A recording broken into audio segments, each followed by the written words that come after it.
Saludos amigos, ¿cómo están? Sean bienvenidos a un nuevo video más en este canal.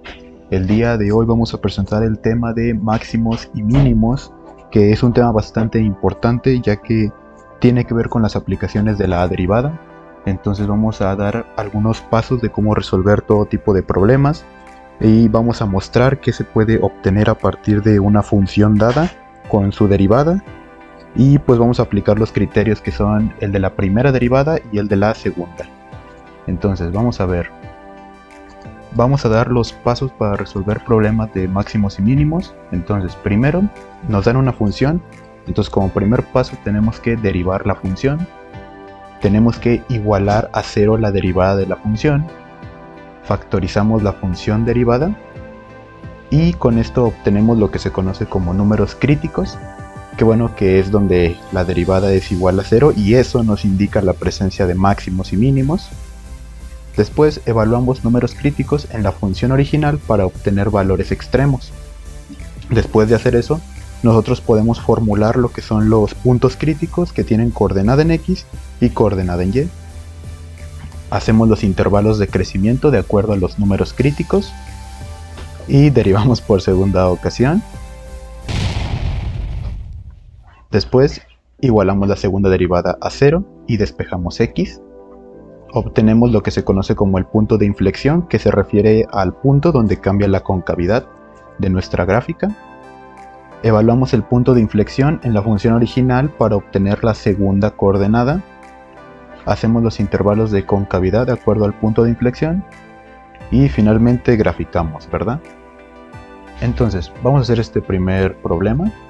Nos dice que obtener los números críticos, valores extremos, puntos máximos y mínimos, intervalos de crecimiento y decrecimiento, punto de inflexión, intervalos de concavidad y hacer el gráfico de la siguiente función f de x igual a x cúbica menos 6x cuadrada más 9x. Entonces, como primer punto, tenemos que derivar la función. Su derivada nos queda 3x cuadrada menos 12x más 9. Ahora, igualamos a 0 la derivada. Aquí está, igualada a 0.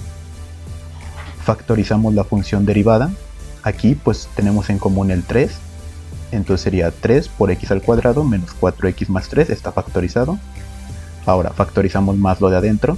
Nos queda 3 por x menos 3 por x menos 1 igual a 0. Con esto obtenemos las raíces de la función. Ahora x menos 3 lo igualamos a 0. Y nos da x igual a 3. Y ahora x menos 1 igualamos a 0 y nos da x igual a 1. Esto que obtuvimos son los números críticos de la función que nos indican dónde la derivada es igual a 0. Ahora evaluamos los números críticos en la función original con el fin de obtener los valores extremos. Entonces tenemos la primera función, que es la original. Evaluamos f de 3 y nos queda de esta manera. Luego evaluamos f de 1 y nos queda de esta manera.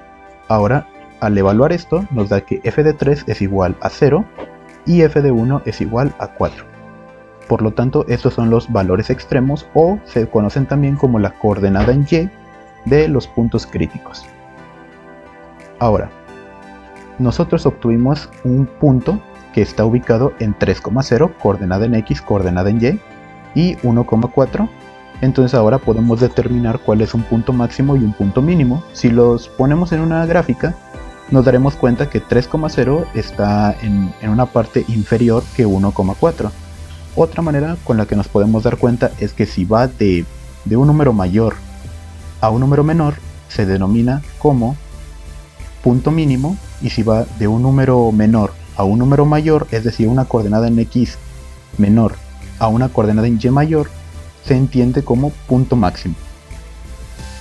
Entonces obtuvimos ya los puntos críticos. Ahora, con los datos obtenidos, formamos una tabla que muestre los intervalos de crecimiento. Nuestros puntos críticos que habíamos obtenido en X es x igual a 3 y x igual a 1. Con esto vamos a formar una tabla. Aquí está, intervalos de crecimiento. Está formada por el intervalo, el valor de prueba, y vamos a aplicar aquí el concepto de la primera derivada.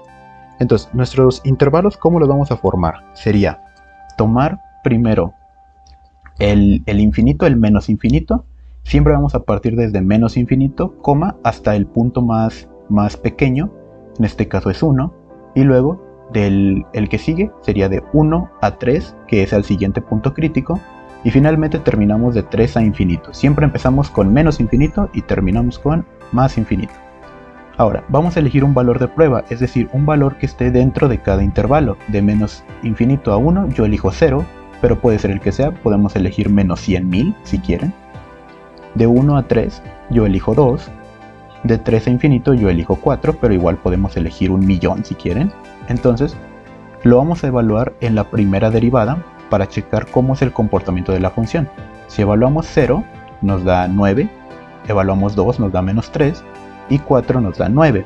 Por lo tanto, si es un número positivo nos indica que la función crece, si es negativo nos indica que decrece. Entonces nuestra función en estos intervalos primero crece, después decrece y al final vuelve a crecer. Ahora, obtenemos la segunda derivada de nuestra función. Nuestra función con la primera derivada era esta, 3x cuadrada menos 12x más 9. Si la volvemos a derivar nos da 6x menos 12.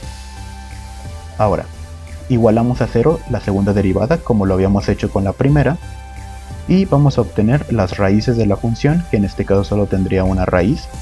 Por lo tanto, nos queda 6x igual a 12, está restando, pasa sumando. El 6 está multiplicando, pasa dividiendo y nos queda que nuestro x es igual a 2. Por lo tanto, esto que obtuvimos es nuestro punto de inflexión en la coordenada de x. Ahora, evaluamos el punto de inflexión en la función original para obtener la coordenada en y. Entonces, esta es nuestra función original, evaluamos f de 2 y nos da que f de 2 es igual a 2. Por lo tanto, esto que obtuvimos es nuestra coordenada en y. Por lo tanto, nuestro punto de inflexión va a tener coordenadas 2,2. Aquí está. Ahora, ya obtuvimos el punto de inflexión. Entonces con él podemos formar una tabla que muestre la concavidad de la función. Entonces nuestro punto de inflexión es x igual a 2, coordenada en x. Ahora, la tabla nos queda como el intervalo, el valor de prueba y aquí aplicamos el criterio de la segunda derivada.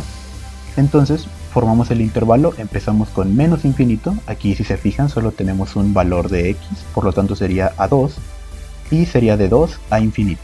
Entonces de aquí yo elijo un valor de prueba que esté dentro del intervalo, yo elijo 0 y aquí elijo 3, lo evalúo en la segunda derivada y me sale que es menos 12, significa que es cóncavo hacia abajo, un valor negativo, y aquí me da positivo, me da 6, es cóncavo hacia arriba. Entonces, con esto, yo ya puedo formar mi gráfico de la función, con todos los datos que yo reuní. Por lo tanto me queda que mi gráfica es más o menos así. Si se fijan, la gráfica era una función cúbica y se parecen mucho a una S un poco volteada.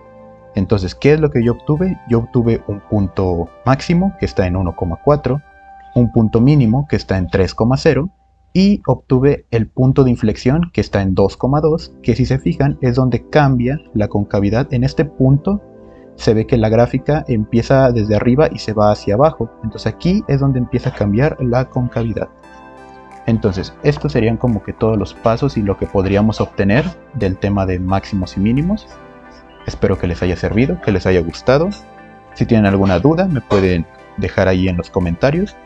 Y muchas gracias, nos veríamos en la próxima.